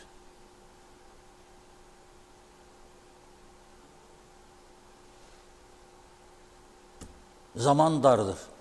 Söylüyorum, hiç bunun dışında İskele Belediyesi helal olsun, kendi çapında bir şeyler yapmaya çalışıyor. Diyor ki deprem bölgelerinden gelerek İskele ve bölgesine yerleşecek olan depremzadelere ücretsiz sağlık hizmeti ve psikolog desteği verilecektir diyor. Fizik tedavi, diyetisyen, işitme uzmanı ve hemşire ve uzman psikologdan yararlanmak isteyenler, afetzedeler diyor, doğrudan ya da yerleştikleri bölge muhtarlıkları aracılığıyla İskele Belediyesi Sağlık Birimine telefon numaraları veriyor. 0548 881 0548 810 1253 533 861 58 27'den ulaşabilirler diyor. Her gün 8-15 arasında hafta içi hizmet verecek diyor. Bir de diyor yardım kampanyası İskele Belediyesi kapalı düğün salonunda devam ediyor diyor. Gördünüz mü işte dağınıklığı. Şimdi iskele kendine göre benim bölgeye gelen varsa bakayım. Yarın Girne'deki diyecek benim bölgeye gelen varsa bakayım. O biri nerede olduklarını, nerede yaşadıklarını nereden bileceksiniz? Nasıl çıkacaksınız? Özel bölgeler oluşturmalı. Bakın Türkiye ne diyor? Benim göstereceğim yerlere bu konteyneri dikeceksiniz diyor. Budur ciddiyet. Burada da aynı yerler tespit edilmeli, o bölgelere yerleştirilmeli bu gelen insanlar. Evet ondan. Kaldığımız yerden devam edelim mesajlara. Cemal Sadrazam'da kalmıştık. İyi yayınlar. Ben de bugün emekli maaşımı Türkiye'de depremde zarar gören kardeşlerimize gönderdim demiş. Oytun Andaş, her bir Kuzey Kıbrıs Türk Cumhuriyeti kimlik kartına sahip vatandaş, federe sistemli Avrupalı kimlik hak ve menfaatlerine sahip, bu hakikati bilmek, bildirmek vatandaşlık görevi haktır diyor. Handan Felek hayırlı yayınlar dilemiş. Şevki Bingöl, İnsanlarımız bu ülkede çocuklarını çok zor koşullarda yetiştiriyor. Eğitim olsun, sağlık olsun, fakat ihmaller yüzünden çocuklarımız ya ülke dışına göç ediyor ya da öteki dünyaya göç ediyor. Elif Koşar Özdemir, evet güvenlik kuvvetlerini de söyledik. Elleri patlamış geldi diyor o askerler. Nazım Alban, Londra'dan geldim, bir hafta oldu. Bu olaylar bizleri çok üzdü. Acılarımız gerek Türkiye'de gerekse Kıbrıs'ımızda. Başları sağ olsun. Ölenlere rahmet diliyoruz. Üzgünüm demiş. Nilüfer Canova, bağışlar için ben şahsen ahbaptan başkasına güvenmiyorum dedi. Çağatay Doğuner, bildiğim tek bir şey var. Utanıyorum Türklüğümden demiş. Handan Felek, o en yukarıdaki kişilerin cebinde akrep var. Maaşları nedir bilmiyorum ama Allah onlara muhtaç etmesin de bir maaşlarını diyorsunuz. Vallahi kalpleri durur demiş. Tema Yavaş, herkese geçmiş olsun. Kaybettiklerimize Allah rahmet eylesin. Yardım için herkes size daha çok güvenir Reşat Bey dedi. Nazime Nalbant, depremde hayatını kaybedenlerin mekanları cennet olsun. Ailesine sabır versin. Çok üzgünüm. Londra'dan selamlar, sevgiler. Sayer Eker, vah diyor, hala daha kaderle oynuyoruz. Kaan Kolay, aldığım bilgilere göre Kuzey Kıbrıs'ta okullar çok sağlıklı yapı olmadığını düşünen öğretmenler var ve okulların tamam raporu yoksa okulların açılmasını istemiyor. Umarım bu siyasi bir düşünce değildir ki çocuklar eğitimden uzak kalsın. Mehmet İnancı, bunlar Reşat Bey, bunlar söylediklerinizi uygulamış olsa bu krizi çok rahat atlatırız ama yapmıyorlar, rahatsız oluyorlar. Fevzi Mehmetçioğlu iyi yayınlar diledi. Çağlar İneci, Allah kimseye evlat acısı, anne baba acısı kimseye vermesin. Amin. Bakıyorum. Evet, Oytun Andaş, canlı yayında bağış toplanmasını bekliyoruz Reşat Bey demiş. Elif Koşar, evet 10 kişilik ekip gitti. İlk gün havayoluyla gittikleri için ilk giden onlardı diyor. Emeği geçen herkesten Allah razı olsun, güvenlik kuvvetlerinden de.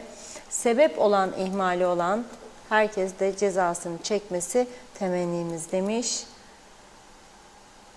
Evet, Oytun Andaş, Meclis Başkanımız Zorlu Töre bir aylık maaşını bağışladı. Sevgi saygıyla ayakta alkışlıyorum diyor. Örnek davranış, katlanarak devamını dilerim. Hasan Kebapçı, sakın ola ki ne hükümet ne de muhalefetten böyle bir beklenti içinde olmayın.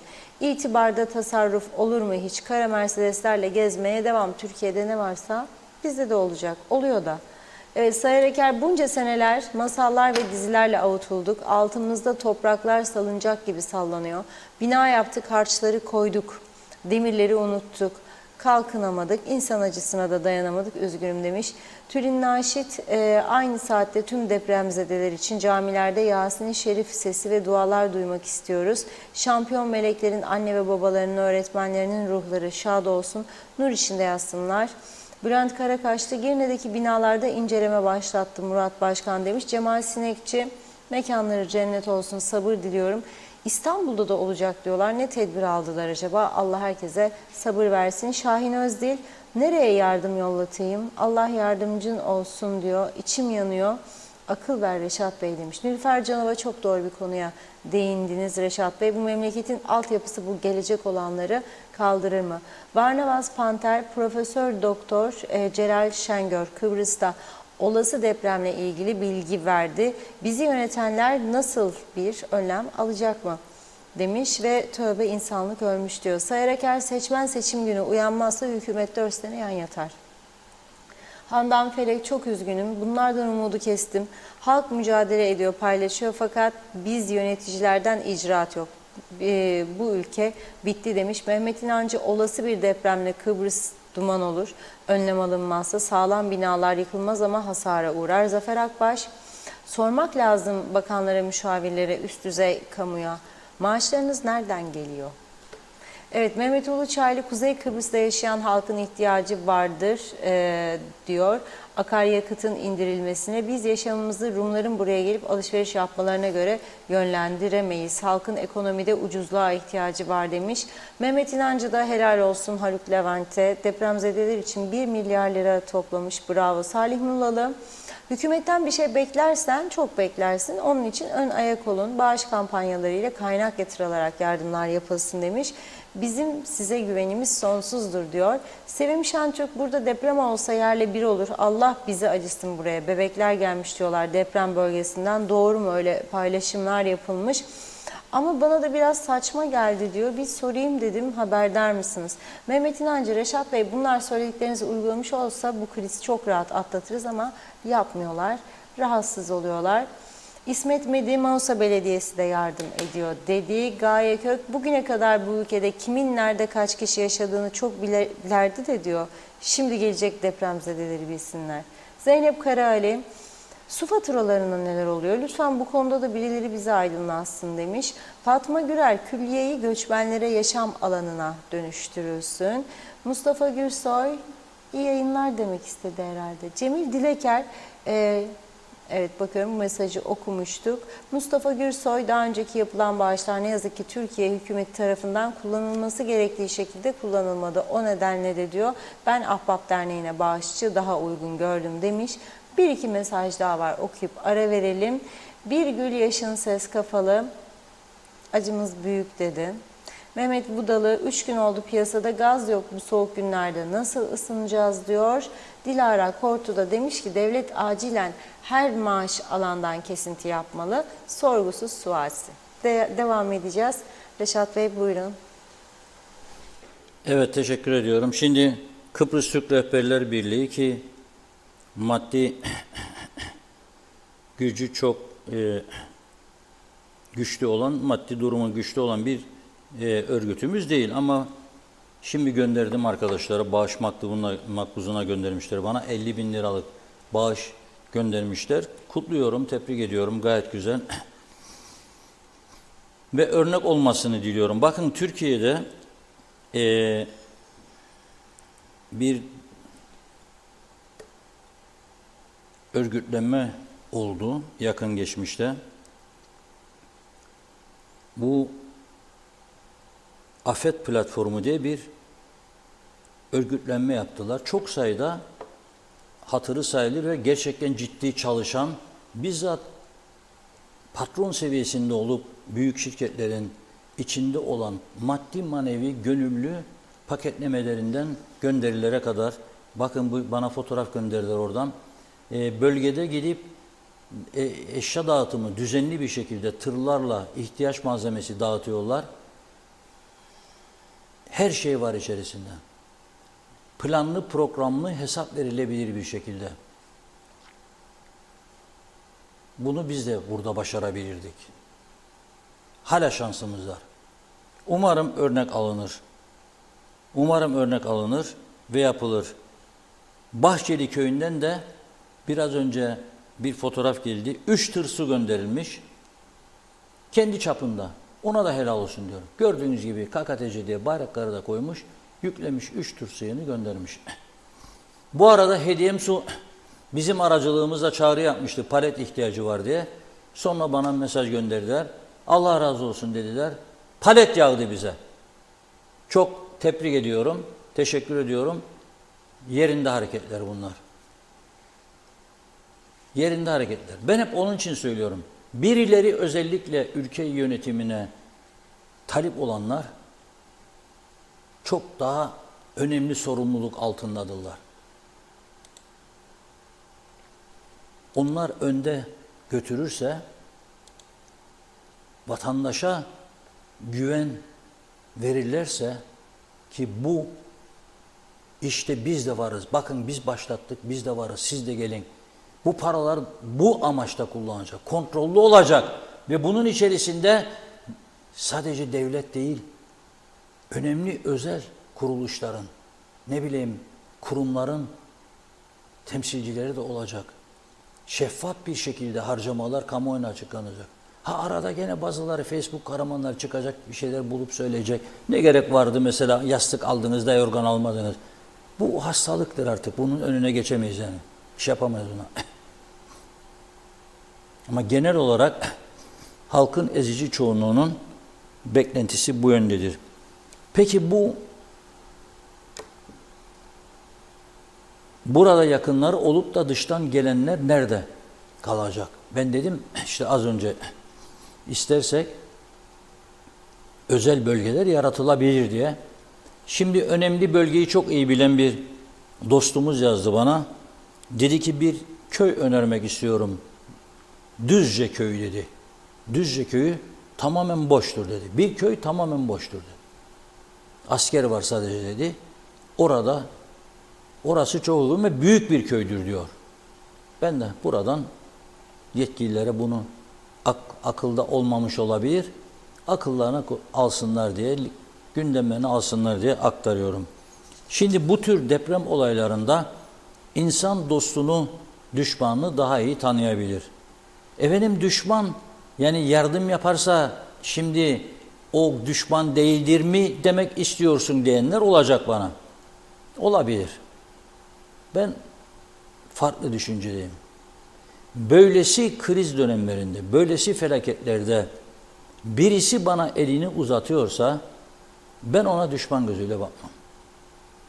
Onun benden bir takım siyasi talepleri şu bu olabilir. O ayrı bir konudur. O senin siyaset masasında çözeceğin konulardır. Ama böylesi felaketlerde biri bana elini uzatıyorsa, biri bana destek oluyorsa o farklı bir şeydir. Şimdi geçen hafta hatırlayacaksınız. Güney Kıbrıs teklif etmişti. 17 kişilik bir kurtarma ekibi gönderelim bölgeye. İlk haberi tabii direkt Türkiye ile ilişki olmadığı için Rum müzakereci bizim Cumhurbaşkanlığı sözcüsü Ergün Olgun Bey'i arayıp kendisine bu teklifi iletmiş. Şu anda buna gerek yoktur cevabını aldılar. Buna rağmen o gördüğünüz ekip ve dahası var. Nasıl gidebilir Türkiye'ye onun araştırması yapmışlar. Son Romanya hava yollarıyla, Roman uçağıyla gidecekler. Uçak şirketi önce bunlara olur demiş, sonra Türkiye yetkilileri izin vermez demiş. Alıp Larnaka'dan götürüp indirecek. Bunu kapattı bizim taraf. Sağ olsunlar. Türkiye'de herhalde biz işte uygun görmüyoruz falan sizde falan filan. Ardından gönüllü bir grup çıktı. Kıbrıs Rumlar arasından. Bunlar barış aktivistleri. Devamlı bizimkilerle görüşürler, ederler. Beğenen var, beğenmeyen var. Ne zararı var? Beraber etkinlik düzenlerler, şarkı söylerler, gezi düzenlerler. Bunların amacı kötüdür. Bunlar bizi işte gene o eski günlere götürmek ister daha 63-74. Bırakın be bunu artık ya. Sen sağlam durduktan sonra seni kim götürecek? 63-74'te biz cılızdık. Biz cılızdık. Türkiye'nin buraya müdahale edecek askeri gücü yoktu. Ekonomisi kötüydü. Bir sente muhtaçtı Türkiye. Onlar da bize acı çektirdiler. Onlar da acı çekti ve çekmektedirler. Onların içerisinde de şimdi dün bir paylaşım gönderdiler bana. Bazı fanatikler vardır. Olabilir. Efendim seçim sonuçları dün Mavroyanis kazansaydı Akel destekli Barış'a falan filan Christodoulou kazandı. O gene fanatizm. 51'e 49,5 onu da söyle. Yarı yarıya. 51'e 49,5. Christodoulou kazandı. Ne vardır Aristoteles'in elinde? Güç. Hiçbir şey yoktur. Aynen bizdeki gibi ana çizer yolu, yavru da yürür o yoldan. Yunanistan'dır bu işi. 59-60 anlaşmanda da Türkiye, Yunanistan, İngiltere anlaşmıştı. Önce ve son anlaşmaya varıldığında aman papaz duymasın toplantıda deklare edilen söz buydu. Aman papaz duymasın, Magarios bozar bu işi. Sonunda papaza eder gel de imzalayacaksın dediler. Çıktı gitti bizim taraftan da. Kalıcı bir anlaşmaya bu ülkenin ihtiyacı vardır. Ama şimdi konumuz yardımlaşma. Yahu oradaki insanlar su yok diye inliyorlar. Ama bir palet ama 3 palet. 3 palet suyu doldurmuşlar. Sembolik olarak getiriyorlar ve diyorlar ki biz bunları Türkiye'deki depremzedelere göndermek istedik. Bizim dışişleri ateş püskürüyor bu işe. Geri adam arıyor. Hayır, ihtiyacımız yoktur diyor. Ve sonunda gösterdim size videolarını. İnşallah bulacaklar. Cuma günüydü galiba daha gösterdim. Bulacak arkadaşlar o paletlerin taşıdı. Yani böyle paketlerle aldılar paletlerin üstlerine. Hani suları götürürler diye Erlet'le Palas'ta. O suları koli koli aldılar, indirdiler paletlerin üzerinden. Geçirdiler.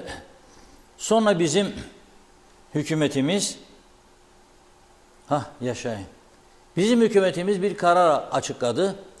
Dedi ki güneyden yardım kabul edilebilecek ama devletin çizdiği şartlarda olacak bu ha. Yani kamyonu geç buraya yoktur öyle şey. Verecek barış gücüne, barış gücü de götürecek Atatürk Spor Salonu'nda yetkililere teslim edecek. Yani siz barış gücü gereksiz istemezdiniz uzadasınız görev süresini. Hani protestoydunuz? Ha şimdi barış gücü isterseniz gelsin. Ha o gelince devlet kendini göstermiş olacak karşı tarafa. Bak ama. Bak sen. O zaman 2500 vatandaşını muhtaç etme orada çalışsın. O zaman binlerce, 10 binlerce insanı muhtaç etmelerine kabaftan uçsun.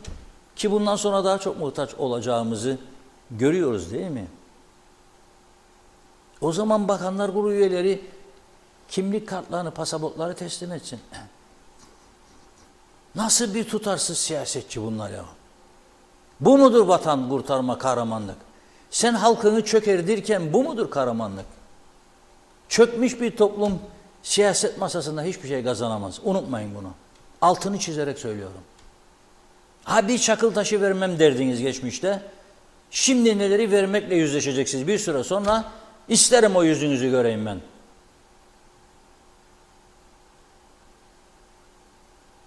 Gelelim Dendias'a. Yunanistan Dışişleri Bakanı. Nikos Dendias. Ne yaptı Nikos Dendias? Dün bindi uçağa Atina'dan, geldi Adana'ya. Bakın kucaklaşmaya bakın. Karşısındaki Tahsin Bey değildir tabii. Olamaz zaten. Yani olamaz, asla olamaz. Türkiye Dışişleri Bakanı Mevlüt Çavuşoğlu tabii ki. Kucaklaştılar. Başsağlığı dileklerini kabul etti. Sonra oradan deprem bölgelerini gezdiler. Hatay'a falan gittiler. Diyor ki Çavuşoğlu, Dendias'ın burada olması Yunan hükümetinin ve halkının Türkiye'ye olan dayanışmasını gösteriyor. Deprem meydana geldikten sonra Türkiye'yi ilk arayan ve yardımda bulunan ülkelerden biri Yunanistan'dı. Hemen arama kurtarma ekiplerini gönderdiler. Çok sayıda uçakla insani yardımlarını Türkiye'ye gönderdiler. Yunanistan'ın arama kurtarma ekibiyle az önce tanıştık. Geldikleri andan itibaren hiç durmadan burada çaba sarf ettiler. Canlı olarak kurtarılan her kişiden sonra sadece Yunanistan ekibinin değil, tüm Yunan halkının da ne kadar mutlu olduğunu gördük, izledik. İyi komşuluk böyle günlerde belli olur. Umarım görüş ayrılıklarımızı diyalog yoluyla çözeriz diyor.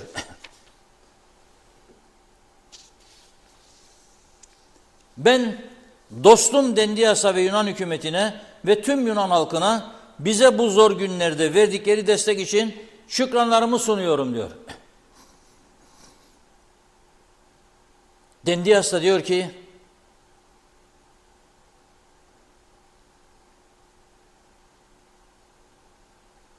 bölgede arama kurtarma faaliyetleri yürüten Yunan ve Avrupa ülkelerinden gelen ekiplerin kurtardığı hayatlardan son derece memnunuz diyor.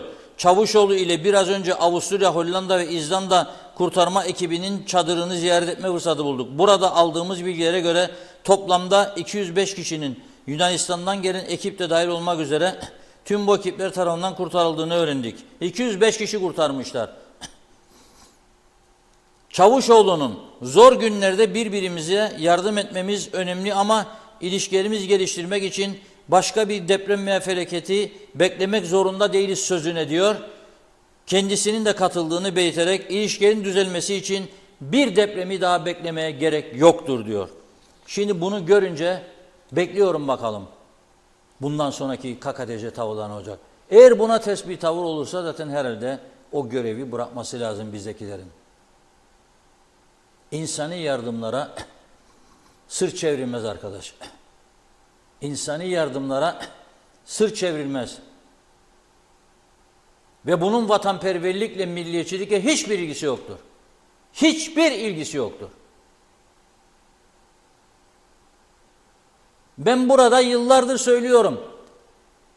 Türkiye'nin garantisinde 63-74'ü bizlere yaşatmayacak bir çözüm için çalışmalıyız. Aldık oturduk dün Rumların mülklerine de oldu bitti maşallah olmayacak diyorum. Gelecekte bu toplumun, halkımın, insanlarımın, yakınlarımın acı çekmemesi için söylüyorum. Çünkü biliyorum, çok dinledim, çok okudum, çok araştırdım. Yapmayın bunu bu halka. Yapmayın bu halka bunu. Sonra bu prefabrik evler bizim öz Kıbrıs'ta doğma insanlar için gerekecek. Uyardım sizi defalarca. Yaşanacak her türlü sıkıntının sorumlusu sizler olacaksınız. Böyle şahinlik, mainlik, keçeci bir göreve geliyorsunuz. Yapmayın Allah aşkına.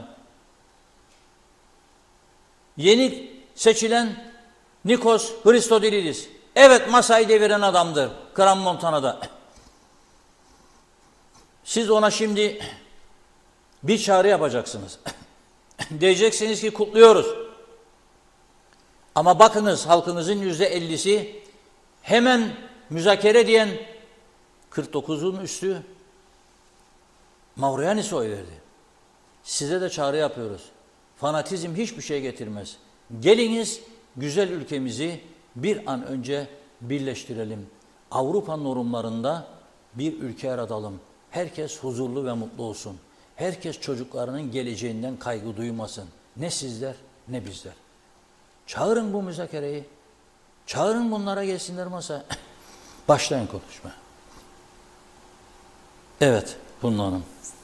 Aktarayım mı son mesajları? Son mesajlar aktaralım ve bitirelim. Hemen hızlıca. Sayit Kumru kolay gelsin. Sattığım 18 Şubat devlet piyangosunun satışından elde ettiğim tüm kazancımı depremzedelere göndereceğim ve makbuzu buradan paylaşacağım.